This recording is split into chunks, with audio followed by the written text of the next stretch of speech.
안녕하세요. 저는 막장 드라마에서나 보던 일들을 겪고서 이혼을 하게 되었네요.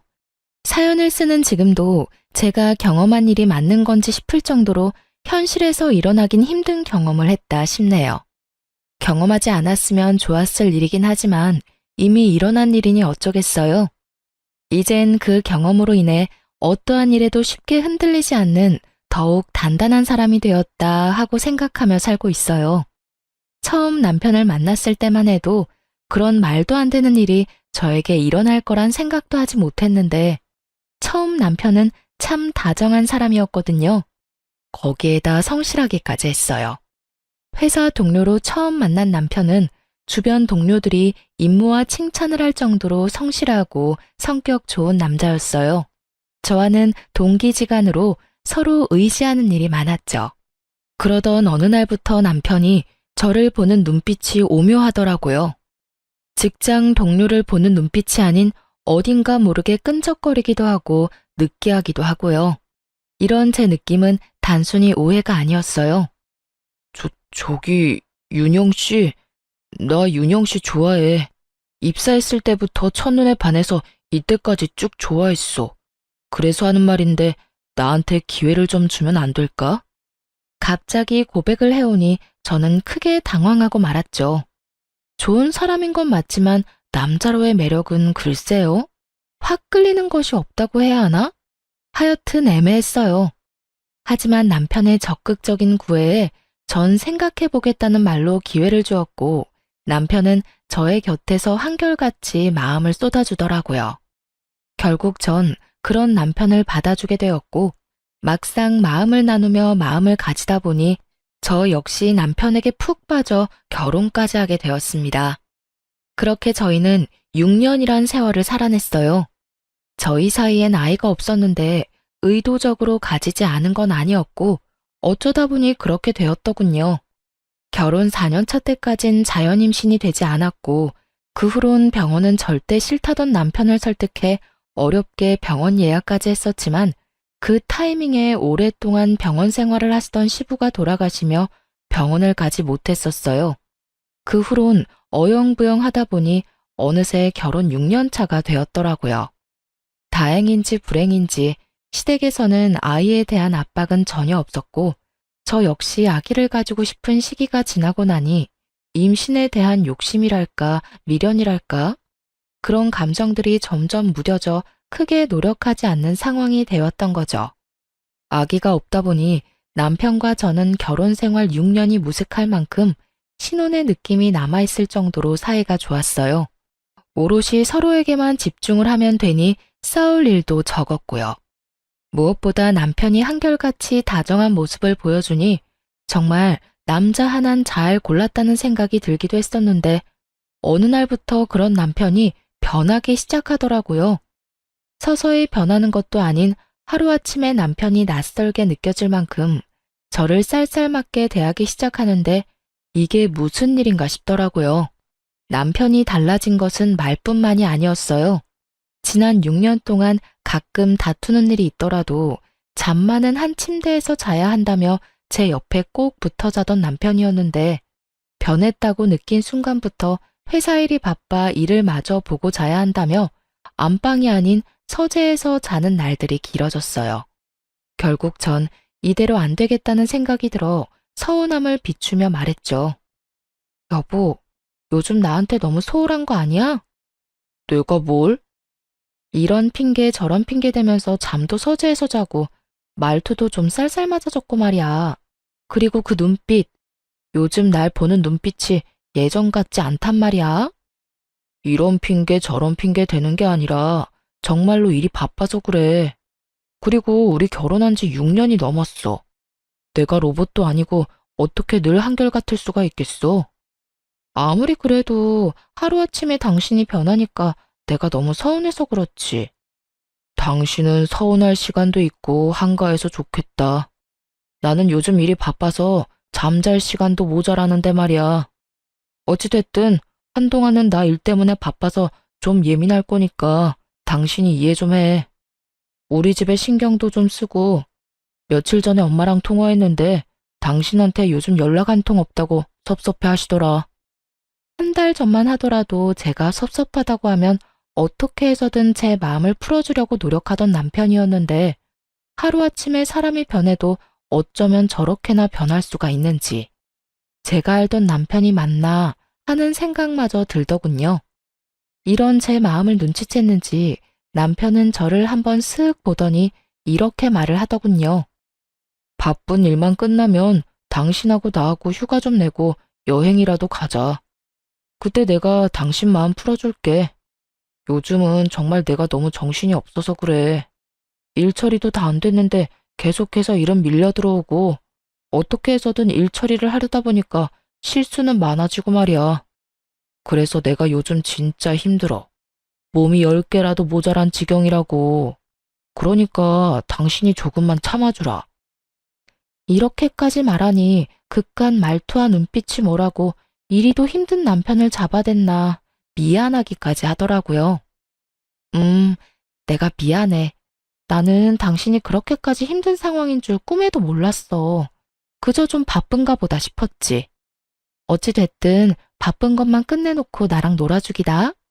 나 연차도 많이 쌓여있고 당신만 시간 내면 언제든지 여행 갈 수 있어.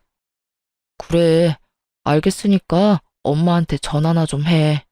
그러다가 엄마 부르릉 떨어진다. 알겠어. 마음이 풀린 저는 남편의 말대로 시모에게 전화를 걸었고 들은 대로 시모가 단단히 심통이 난 듯 툴툴거리며 전화를 받더군요. 어머님, 뭐 하세요? 뭐 하긴, 할 일 없는 노인네가 뭐 하겠냐? 그냥 있지. 그런데 무슨 일이냐? 그간 연락도 없더니. 에이, 어머님, 누가 들으면 몇 달씩 연락 한 통 안 드린 줄 알겠어요. 저번 주에도 통화했었잖아요. 그깟 전화 좀 해줬다고 지금 나한테 유세 부리니? 그리고 네가 언제 나한테 전화를 했다고 하니? 너 꿈꿨니? 도대체 누구랑 통화하고 나한테 전화했다고 우기는 거야? 제가 우기는 게 아니라요. 어머님이 잊으신 것 같아요. 정 제 말이 미덥지 않으시면 전화 끊으시고 통화 목록 한번 보세요. 아유, 몰라. 어찌되었든 너 그러는 거 아니다. 늙은 시모 이런 식으로 홀대하는 거 아니란 말이야. 내가 너 시집와서 애 하나 못 낳는다고 잔소리한 적이 있니? 아니면 날마다 집에 찾아오라고 시집살이를 시킨 적이 있니? 내가 너한테 잔소리하는 사람도 아닌데 왜 그렇게 찾아오기는커녕 연락도 자주 안 하는 게야? 설마 내가 너무 잘해주니 내가 만만해서 그따위로 행동하는 거니? 아니에요, 어머님. 왜 말을 그렇게 하세요? 제가 언제 어머님을 무시했다고. 그런 거 아니니까 마음 푸세요. 마음 풀기는 무슨. 내가 너 앞으로 어떻게 하는지 두고 볼 거야. 싫은 소리 듣기 전에 알아서 잘해.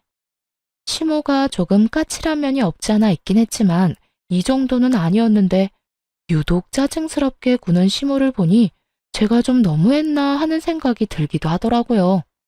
평소에도 저런 말을 달고 사는 극성 시모 같았다면 또 시작이라 하고 넘겼을 텐데 까칠하긴 해도 저렇게까지 말하는 사람은 아니었으니까요.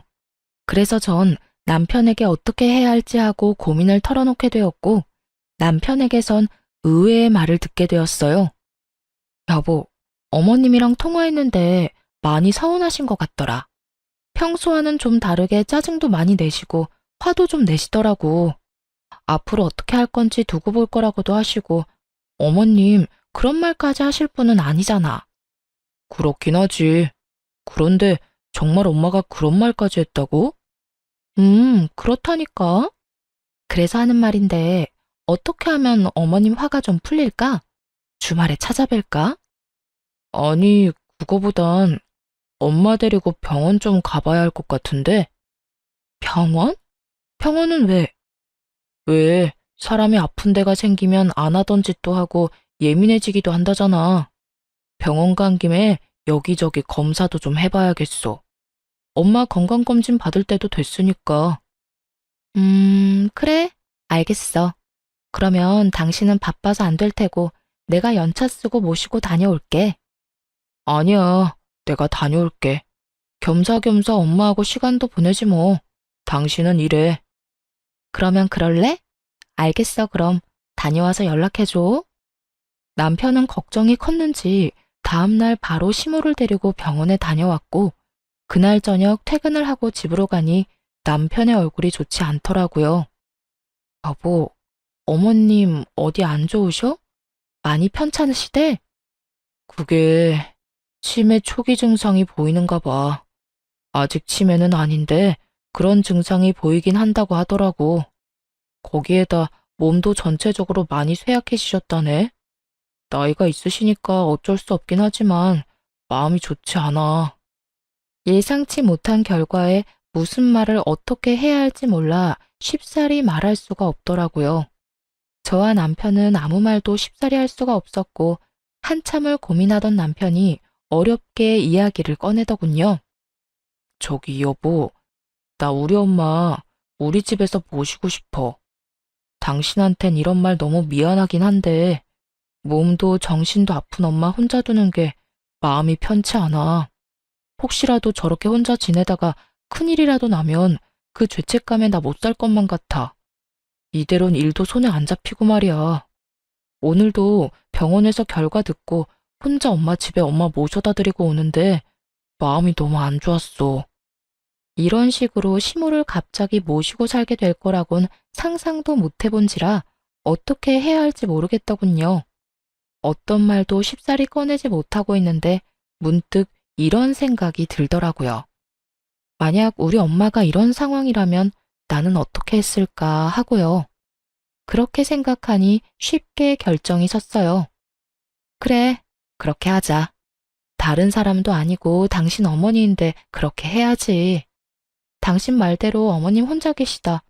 혹여나 큰일이라도 나면 나 역시 많이 후회할 것 같아. 그러니까 우리 후회하지 않게 어머님 잘 모셔보자.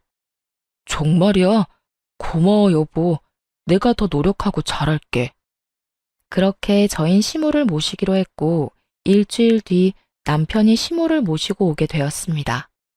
막상 함께 살게 되니 시모의 상태는 제 우려보다 꽤 괜찮더군요. 치매라는 단어가 나와 걱정이 컸었는데 치매 확정이 아니라 초기 증상이 조금씩 보이는 우려되는 상황일 뿐이라 시모는 평소의 모습과 별반 다를 것이 없었어요. 단지 가끔 아이처럼 떼를 부리며 짜증을 내는 일이 종종 있었는데 특히 제가 출근하는 것에 히스테리를 부리곤 하더군요. 처음엔 일주일에 한 번 정도였던 히스테리가 점점 잦아졌고 상황이 그렇게 되자 남편과 상의한 끝에 결국 전 일을 잠시 쉬게 되었습니다. 시모가 너무 싫어하기도 했고 저와 남편이 출근한 사이 시모에게 무슨 일이 생긴다면 애써 시모를 모시고 산 게 무슨 소용이 있겠나 싶기도 했으니까요. 그렇게 전 시모와 보내는 시간이 더욱 많아졌고 출근도 하지 않고 가까이에서 지켜본 시모의 상태는 병원에서 진단받은 것보다 더욱 심각해 보이더군요. 아가, 너 밥 안 주니? 어머님, 아직 11시도 안 됐는데요. 시장하세요. 11시면 밥 먹으면 안 된다는 법이라도 있니? 아니, 그런 게 아니라 아침 드신 지 얼마 안 되셔서. 아니에요. 금방 차려드릴게요. 귀찮으면 귀찮다고 해. 그런 식으로 사람 이상하게 몰아가지 말고. 이런 식의 짜증은 기본이었고 어쩔 땐 물건을 내팽겨치며 소리를 지르기도 했죠. 어떤 날엔 저를 멍하니 보며 도무지 알아들을 수도 없는 말을 중얼거리기도 했고요. 아무래도 전 시모의 증세가 심상치 않다고 느꼈고 그랬기에 남편에게 병원에 다시 가보길 권했어요. 남편은 제 말대로 바로 다음날 시모를 데리고 병원에 다녀왔지만 더 나빠지진 않았다고 하더군요. 증세가 보이는 것뿐이지 큰 충격을 주지 않고 관리만 잘해준다면 괜찮을 거라고요. 하지만 이런 결과와는 달리 시모의 이상 행동은 점점 더 심해져만 갔습니다. 너 왜 날 치매 환자로 몰아가는 거야? 내 아들 말 못 들었니? 난 치매 환자가 아니란 말이다. 아니 어머님, 제가 언제 그런 식으로 어머님을 대했다고 그러세요. 전 그저 화장실을 자주 가시길래 어디 불편하신가 싶어서 여쭤본 것뿐이에요. 탈이라도 나셨으면 약이라도 챙겨드리려고요. 화장실에 왜 가겠어? 그리고 자주 갈 수도 있는 거지. 뭘 하나부터 열까지 다 따지고 들어. 전 걱정이 돼서 그랬어요. 기분 나쁘셨으면 죄송해요. 내가 네 생각을 모를 줄 알아? 멀쩡한 사람 치매 환자로 몰아서 요양원이라도 넣으려고 그러는 거. 꿈도 꾸지 마라. 나 아직 멀쩡해. 정말 전 걱정이 돼서 그런 것인데 제 호의까지 이런 식으로 받아들이니 한마디 한마디가 조심스러워지기까지 하더라고요. 거기에다 절 더 미치고 팔짝 뛰게 했던 것은 갑자기 돌변하는 시모의 태도였어요. 조금 전까진 웃으며 저와 대화를 나누다가도 갑자기 돌변해 이년저년하며 욕을 해대니 정말 웃고 있어도 살얼음판을 걷는 기분까지 들더군요. 그러는 와중에 이런 명령도 하더군요. 예, 나 다리에 힘이 없어서 안 되겠다. 오늘부턴 내 목욕도 좀 시켜주거라. 너 이런 거 하려고 회사도 그만두고 쉬는 거 아니니? 그러니까 잔말 말고 오늘부터 나 씻을 때 너도 따라와 들어와서 씻겨다오. 상황이 이렇게 되자 어느 정도 각오를 했음에도 불구하고 점점 지쳐가더라고요. 멀쩡한 시모를 모시고 사는 것도 진이 빠지는 일인데 몸도 정신도 성치 않은 시모를 모시고 산다는 것은 생각보다 더욱 힘든 일이었죠. 이런 시모보다 저를 더 힘들게 했던 건 다름 아닌 남편이었어요. 왜 여자들은 그렇잖아요. 시댁일이든 집안일이든 그게 뭐든지 간에 힘든 일이 있을 때 남편의 따뜻한 말 한마디만 해준다면 그것을 위안 삼아 또 힘을 내곤 하잖아요. 하지만 남편은 고생하는 저를 보며 따뜻한 말 한마디를 하기는커녕 저와 눈만 마주쳤다 하면 짜증을 내는 것은 일쑤였고 집안일조차 하나도 돕지 않더군요. 퇴근하고 돌아온 남편이 하는 것이라곤 그저 먹고 씻고 자는 것뿐이었어요. 여보, 정말 해도 해도 너무한 거 아니야? 회사 일로 힘들고 예민한 거 나도 잘 알아. 그래서 나도 이해해보려고 노력했는데 아무리 힘들다고 해도 이건 아니지.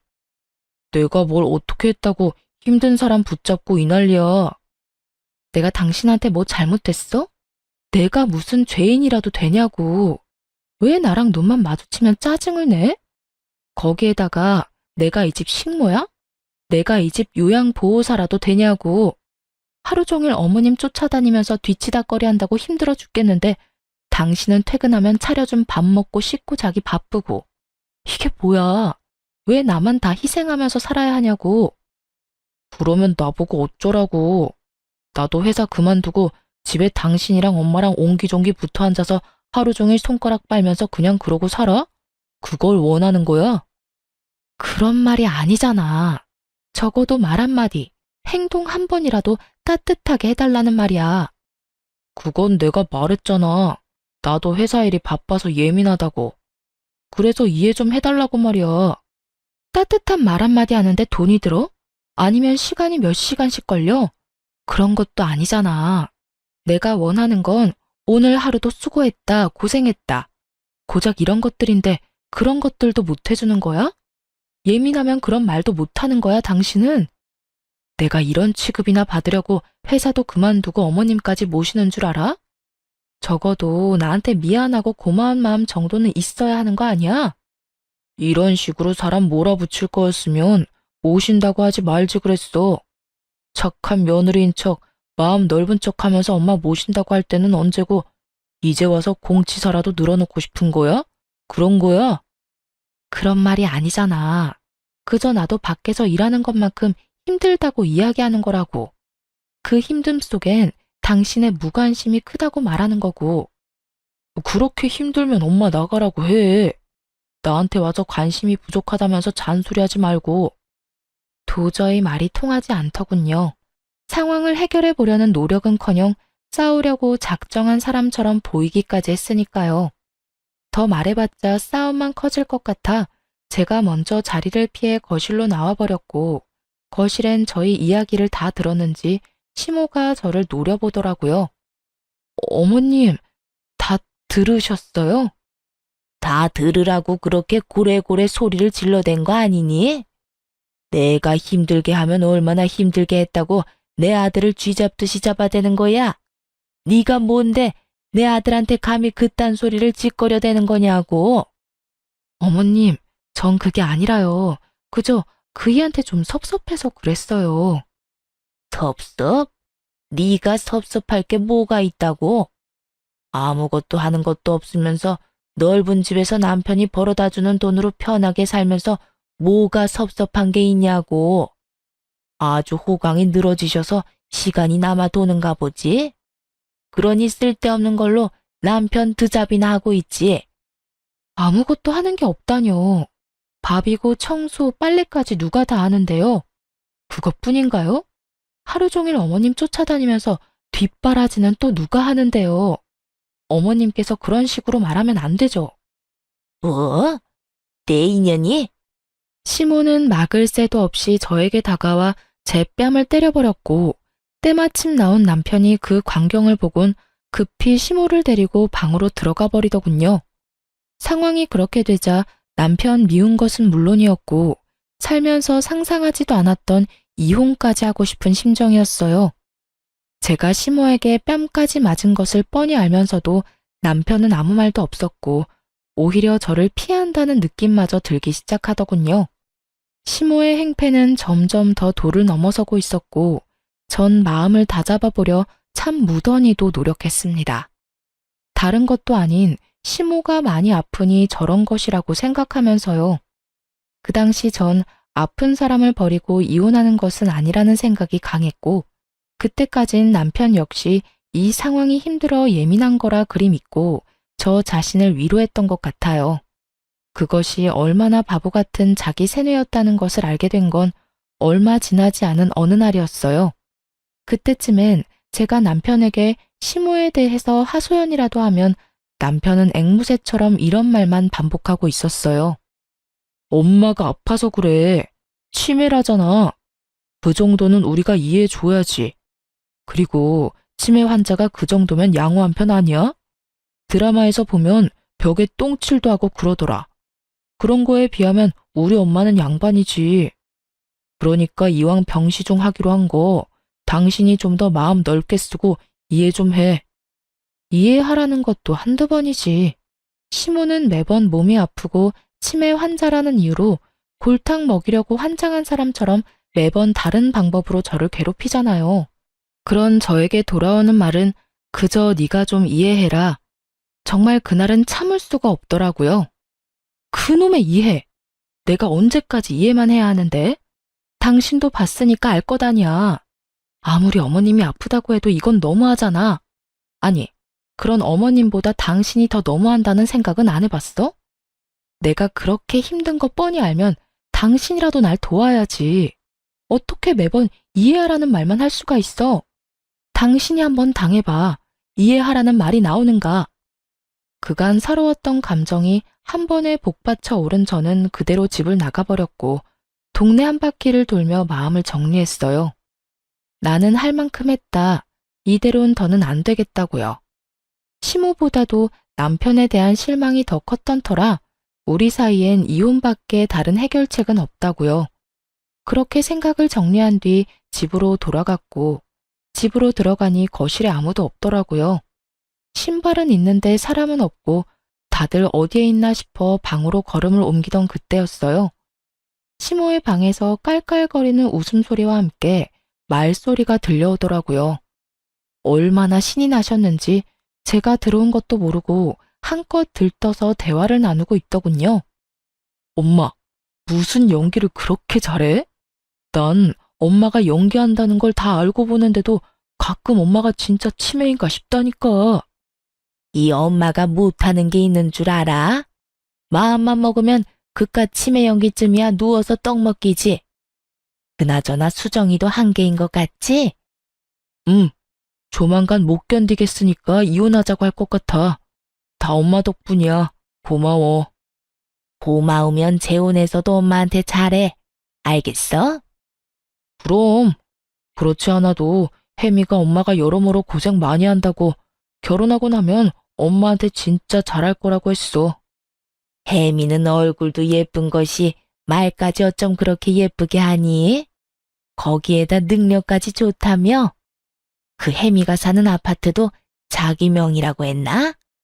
아파트만 있는 줄 알아? 혜미 걔 부모님 돌아가시면서 남겨준 유산도 많고 건물도 있다고 하더라니까. 돈도 돈인데 나 혜미 정말 사랑해. 혜미도 날 진심으로 사랑하고.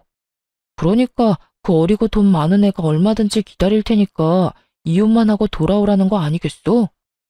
우리 아들 능력도 좋지. 어떻게 그런 여자를 다 만났대?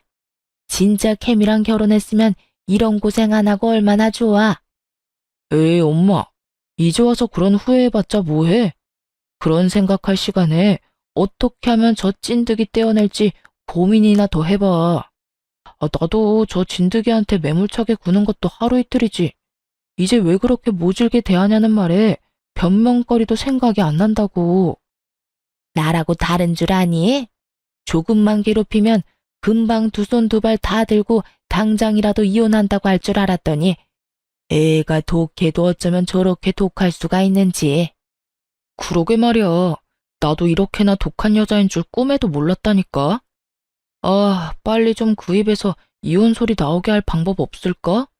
스스로 걸어 나가야 위자료 한 푼이라도 더 아낄 텐데. 그렇지 않아도 이번엔 머리털을 죄다 뽑아놓을까 싶다. 그때 네가 말리지만 않았더라도 머리털을 다 뽑아놓고 제발 이혼해달라고 빌게 만들 수 있었는데 그때 왜 말린 거야 도대체?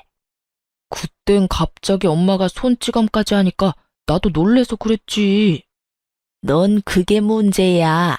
착해 빠져서는 이번엔 절대 나서지 마. 알겠어? 내가 완전 치매 중증 환자처럼 미친 척하면서 난리 한번 부려줄 테니까 말이야. 알겠어. 엄마 고마워. 내 남편이 외도를 저지르고 있다는 것도 충격적인데 새 여자와 새 살림을 차리기 위해 계획적으로 저를 괴롭히고 있었다는 사실을 듣는 순간 다리에 힘이 다 풀리더군요. 아들의 외도를 말리기는커녕 위자료까지 아껴주며 이혼시키려고 나서서 돕는 시모라니 그 역시 과히 충격이 아닐 수 없었습니다. 제가 충격에 빠진 사이에도 두 사람의 웃음소리는 끊기지 않았고 전 그런 두 사람이 저의 존재를 눈치채기 전 재빨리 다시 밖으로 나와버렸어요. 밖으로 나와 하염없이 걸으며 아무리 생각해도 하늘이 도왔다는 생각을 지울 수 없더군요. 그렇지 않고서야 이혼을 마음먹은 타이밍에 남편의 추악한 계획을 낱낱이 다 알 수나 있었겠어요? 외도를 저질러 이혼은 하고 싶은 마당에 위자료 아끼려고 저딴 치졸한 짓거리까지 하는 인간이라니 아무리 생각해도 깔끔하게 이혼해주는 것은 아니란 생각이 들더군요. 그래서 전 이혼은 잠시 미뤄두고 복수라는 걸 결심했습니다. 제가 당한 것이 있는데 똑같이 갚아줘야 한이라도 풀리지 않겠어요? 우선 흥신소를 통해 남편의 뒤를 밟기로 했어요. 제가 모르는 무언가가 더 있을까 해서였죠. 그렇게 흥신소의 연락을 기다리는 동안 감쪽같이 치매 연기를 하며 저를 못살게 굴었던 시모에게 하나하나 다 갚아주기 시작했어요. 시모의 괴롭힘은 주로 남편이 출근하고 난 후에 시작되곤 했는데 남편과 작당 모의를 하고 난 다음 날은 아예 작정하고 유독 심하게 히스테리를 부리기 시작하더군요. 시작은 아침 식사 자리부터였죠. 어찌 된 게 넌 시집 온 지가 언젠데 간 하나 똑바로 못 맞추니? 너 내가 아픈 환자라고 일부러 이딴 식으로 만드는 거니? 네가 병수 발드니까 이딴 음식 줘도 찍소리도 하지 말고 주는 대로 처먹으라고? 평소 같았으면 저 말에 혈압이 올랐을 테지만 뒤 꿍꿍이를 알고서 보니 진상 손님 같은 시모가 어쩔 땐 귀여워 보이기까지 하더군요. 얼마나 애 같았으면 아침 대바람부터 맛있다고 밥을 2그릇이나 비우고 간 남편과 똑같은 반찬을 먹고도 졌단 말이나 짓거리나 싶어서요.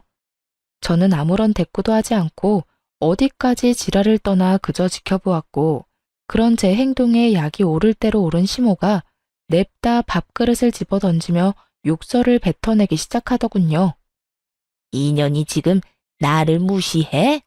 감히 시어미가 이야기하는데 대꾸 한마디 않고 앉아서 밥이나 처먹고 있고. 너 그딴 행동은 어디서 배운 게야? 니년 오미아비가 그딴 식으로 알려주디? 그 순간 잘 됐다 싶더군요. 어떻게 되갚아주면 속이 후련할까 고민스럽던 찰나에 이렇게나 판을 깔아주니 마다할 이유가 전혀 없었죠. 전 지랄 발광을 해대는 시모를 빤히 보다 식탁 위에 올려진 그릇들을 하나도 남기지 않고 그대로 다 던지고 없고 그야말로 미친년처럼 날뛰어 주었어요. 그리곤 깜짝 놀란 토끼 눈을 한 시모에게 이렇게 말해 주었습니다. 어머님, 앞으로 남은 여생 몸 성이 지내고 싶으면 이딴 추태는 부리지 마세요. 저라고 이때껏 성질 없어서 다 받아주면서 참고 산 줄 아세요? 다 가정 지키고 아픈 어머님 불쌍해서 참아준 건데 계속 이딴 식으로 굴면 저도 못 참아요. 너, 이젠 협박까지 하니? 너 내가 가만둘지 알아? 우리 아들이 널 가만둘지 알아? 내가 우리 아들한테 다 말해줄 거야. 너 이 집에서 내쫓고 말 거라고. 말은 이렇게 했지만 시모는 겁에 잔뜩 질린 듯 했고 소리를 지르며 방으로 도망치듯 들어가 버리더군요. 시모가 방으로 들어간 후 얼마나 지났을까요? 출근한다며 나간 남편놈이 회사까지 내팽개치고 집으로 뛰어들어오더군요. 한눈에 봐도 잔뜩 화가 난 얼굴을 하고서요. 당신 미쳤어? 엄마가 음식이 입맛에 안 맞아 투정 좀 부릴 수도 있는 거지. 아무리 그렇다고 며느리가 밥상을 엎는다는 게 말이나 돼? 그것도 아픈 시어머니를 상대로. 당신이야말로 너무한 거 아니야? 어머님한테 무슨 말을 어떻게 들었는지 모르겠는데 당신이 방금 말한 것처럼 어머님 지금 아프셔. 몸도 아프시지만 정신도 아프시다고. 그런데 그런 어머님이 하는 말을 고지곳대로 듣고 믿는 거야? 치매 환자 말은 알아서 걸러들어야 하는 거 아니냐고. 그렇게 치매 환자라는 것을 강요하던 남편은 막상 제가 치매 환자라는 걸 내세우며 맞서자 크게 반박할 말이 떠오르지 않았나 봐요. 나오는 대로 짓거리며 어떻게 해서든 저를 이겨먹으려 애쓰더군요. 아무리 치매 환자라고 해도 아예 없는 말을 했겠어. 당신이 무슨 짓을 했으니까 엄마가 전화로 울고불고 했다는 거 아니겠냐고. 여보, 아예 없는 말을 있는 말처럼 하니까 치매 환자라고 하는 거야. 기억이 깜빡깜빡하고 현실인지 꿈인지 구분도 되지 않고. 그런 증상들이 심해지면 치매 전문 요양병원으로 보내기도 하고 말이야. 그래서 하는 말인데 어머님 이제 병원으로 모시자. 요즘 어머님 상태가 점점 더 심해지는 것 같아서 그래. 내가 최선을 다해서 한시도 떨어지지 않으려고 노력하긴 하지만 내가 기계도 아니고 매 순간 어머님만 보고 있을 수는 없잖아. 혹시나 내가 잠시라도 못 보는 사이 어머님 크게 다치기라도 하면 어떻게 해? 요양병원? 병원은 무슨 병원이야. 그런 데는 아픈 사람들이 가는 곳이잖아. 제대로 걷지도 못하고 정말 정신 나간 사람들이 가는 곳. 여보, 당신 엄마 다리에 힘없어서 나한테 목욕 수발도 받고 있고 정신도 아파. 잊었어? 그래도 요양원은 안 돼. 그래, 당신이 싫다고 하면 할 수 없지. 하여튼 여기서 상황이 더 안 좋아지면 요양원 알아볼 테니까 그런 줄 알아. 나 좀 피곤해서 그러는데 어머님이 엉망으로 만든 거 당신이 좀 치워. 아침부터 어머님이 난리치셔서 너무 지친다. 어? 이걸 나보고 치우라고? 왜? 치울 줄 몰라?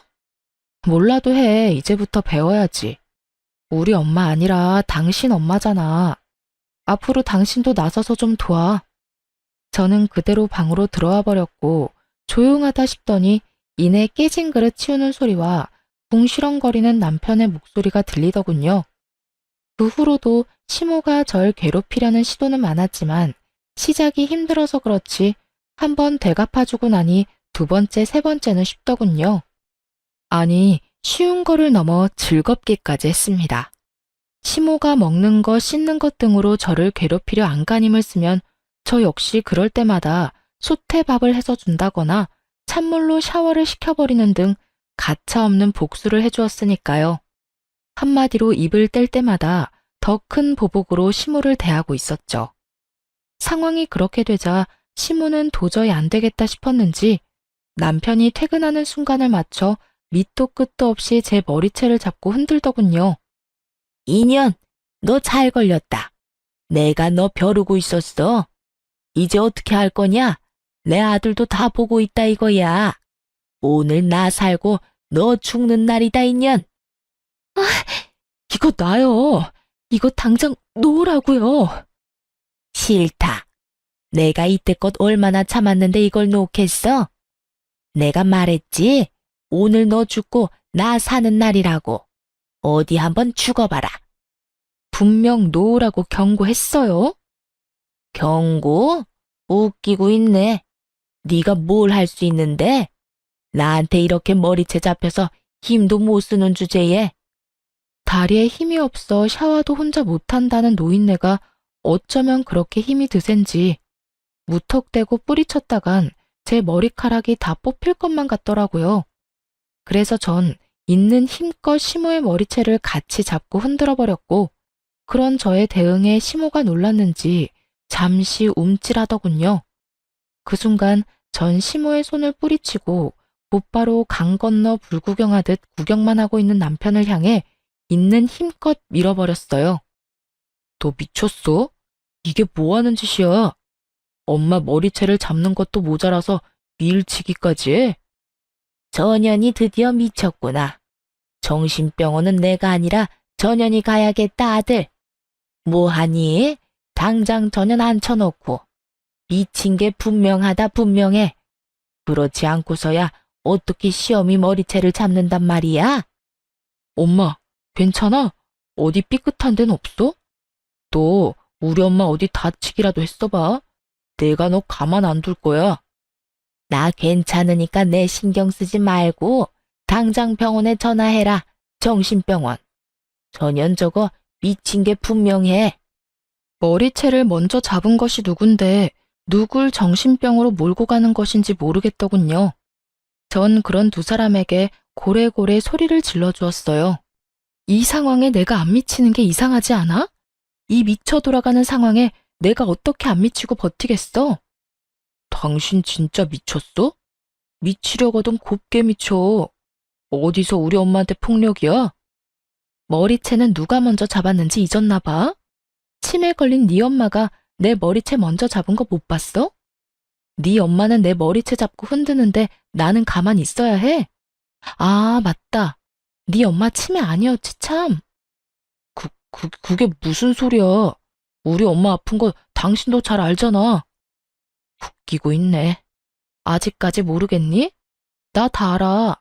두 사람이 나 쫓아내려고 내 입에서 이혼 소리 나오게 하려고 연기한 거 다 알고 있다고.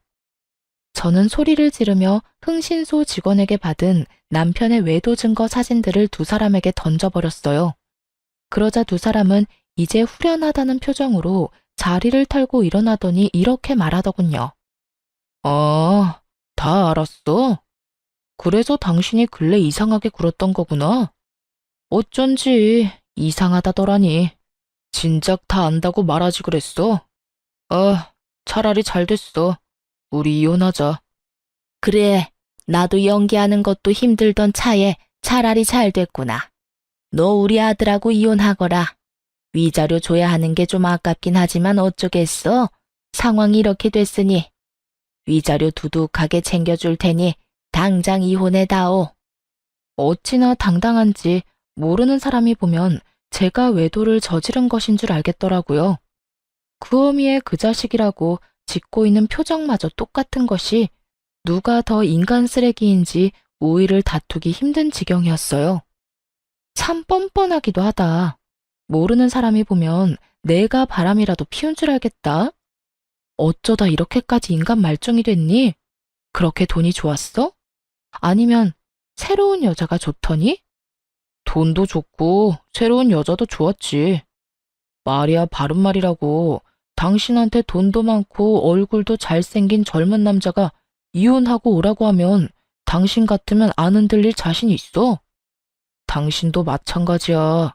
사람 마음 다 똑같다고. 아, 다 됐고. 그래서 이혼할 거야, 말 거야? 그래, 하자, 이혼. 그런데 당신 말처럼 쉽게 할 수는 없을 거야.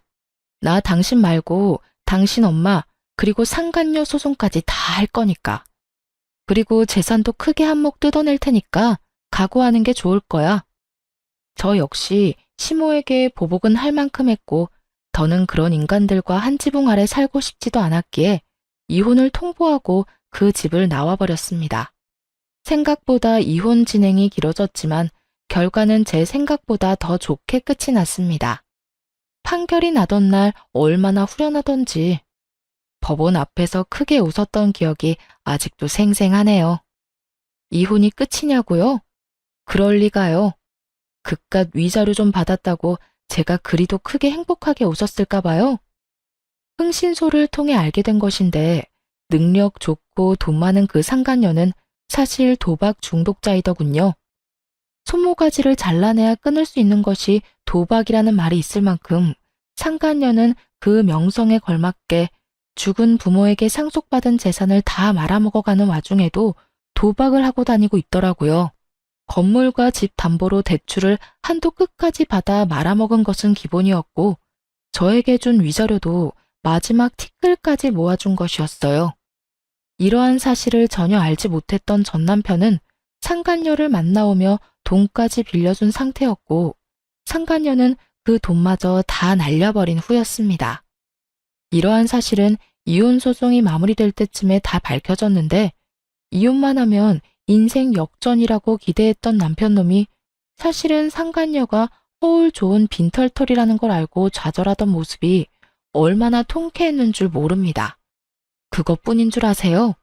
제 앞에서 창피한 것도 모르고 시모와 합세해 상간녀를 잡아대더군요. 이 년이 다 너 때문이야. 돈도 없는 년이 어디서 내 아들을 깨어내서 이 사기꾼 년, 이 나쁜 년. 내 돈 내놔. 내 돈 내놓으라고. 그게 어떤 돈인 줄 알고 도박으로 날려먹어. 이 도박쟁이 년아. 이거 놔. 이거 왜 이래? 내가 돈 빌려달라고 했어? 돈 필요하다니까 묻지도 따지지도 않고 준 게 누군데 이제 와서 난리야. 그리고 내 돈 가지고 내가 뭘 하든 너희가 무슨 상관이야? 이거 놔? 지금 안 놓으면 나 두 사람 신고할 거야? 이 년이 뭐라는 거야? 누가 누굴 신고해? 너야말로 내 아들 돈 빼먹은 걸로 신고당할 줄 알아. 사기죄로 신고할 거라고. 그 후론 보지 않아도 뻔하시죠? 상간녀는 폭행죄로 두 사람을 신고하고 두 사람은 상간녀를 사기죄로 신고하고 개판도 그런 개판이 또 없더라고요. 어찌되었든 저의 위자료와 재산 분배는 무리 없이 만족스럽게 잘 받게 되었고 한동안은 그 인간들을 잊고 살았어요. 이따금 떠오르지 않았다면 거짓말이겠지만 한풀이는 다 해서 그런가 속 시원히 이혼하고 나니 후회가 된다거나 생각이 난다거나 그렇지는 않더라고요. 그렇게 지내면서 염치라는 게 있다면 저를 찾아오지 않겠거니 했는데 정말 염치라고는 없는 시모가 거짓골을 하고 회사까지 저를 찾아왔더라고요. 무슨 일이세요? 아가, 잘 지내니? 안부나 물으려고 여기까지 왔을 리는 없고 저 바쁘니까 할 말만 하고 가세요. 그게 너랑 헤어지고 우리 아들 폐인이 돼버렸다. 일도 안 하고 집에 틀어박혀서 인생 말아먹은 인간처럼 술만 마시고 있다. 그래서요? 그래서 저보고 어쩌라고요? 그래서 하는 말인데 그동안의 정을 생각해서라도 내 아들하고 다시 살아주면 안 되겠니? 사람 하나 살리는 셈치고 다시 재혼 좀 해주려무나. 내가 이렇게 용서를 구하마. 내가 다 잘못했어. 네가 다시 돌아와 주면 우리 아들이 다시 예전 모습으로 돌아와 줄 것 같아서 그래. 그러니까 제발 좀 도와다오. 이러면서 울고 불고 비는데 불쌍하기는커녕 역겹다는 생각만 가득했어요. 아무리 염치가 없어도 그렇지 어떻게 이딴 부탁을 할 수가 있는 것인지 이건 눈물 나는 모성이 아니라 구역질 나는 욕심과 이기심이란 생각밖에 들지 않더군요. 이제 와서 울고불고 매달리면 제가 불쌍하게 여길 거라고 생각했나 본데, 이봐요, 아줌마. 지금 아줌마가 하는 행동 엄청 역겨운 거 알고 있어요? 네가 그렇게 말한다 해도 내가 할 말 없는 거 잘 안다. 그런데 내가 오죽했으면 너한테 와서 이러겠니? 정말 너밖에 없어서 그래. 폐인된 내 아들 다시 인간 구실하게 만들 사람은 아무리 생각해봐도 너밖에 없어서 이런다고. 그러니까 부탁 좀 하마, 응? 아줌마 아프다고 친자식도 안 하는 병수발 다 들던 나한테 아줌마 아들하고 아줌마가 어떻게 했는지 잊었어요? 정말 치매라도 걸린 거야, 뭐야? 나한테 이럴 시간에 병원이나 가보세요. 보아하니 정말 치매라도 찾아온 것 같으니까. 그러지 말고 아가야. 그땐 내가 욕심에 눈이 멀어서 너한테 그런 짓까지 했었지만 지금은 반성도 많이 하고 네 소중함도 깨달았단다. 그러니까 제발 돌아와 주렴. 네가 돌아만 와준다면 네가 나한테 한 만큼 너한테 잘 대해주마. 정말이야. 제발 내 아들 좀 살려다오. 아줌마, 내 말 잘 들어요? 아줌마 아들은 아줌마가 살려내요. 아무 상관도 없는 나한테 와서 이러지 말고. 있을 때 잘하지 이제 와서 구질구질하게 이게 뭐 하는 짓인가 몰라. 한 번만 더 찾아오면 경찰에 신고할 테니 그런 줄 알고 얼른 가세요. 어떤 말을 해도 요지부동이던 시모는 경찰을 부른다는 말이 나오고서야 허겁지겁 돌아가더군요. 경찰이 무섭긴 했는지 그 후론 찾아오는 일도 없었고요. 저는 이혼하고 6개월이 지났을 때 다른 새로운 출발을 위해 다른 지역으로 이사를 했어요.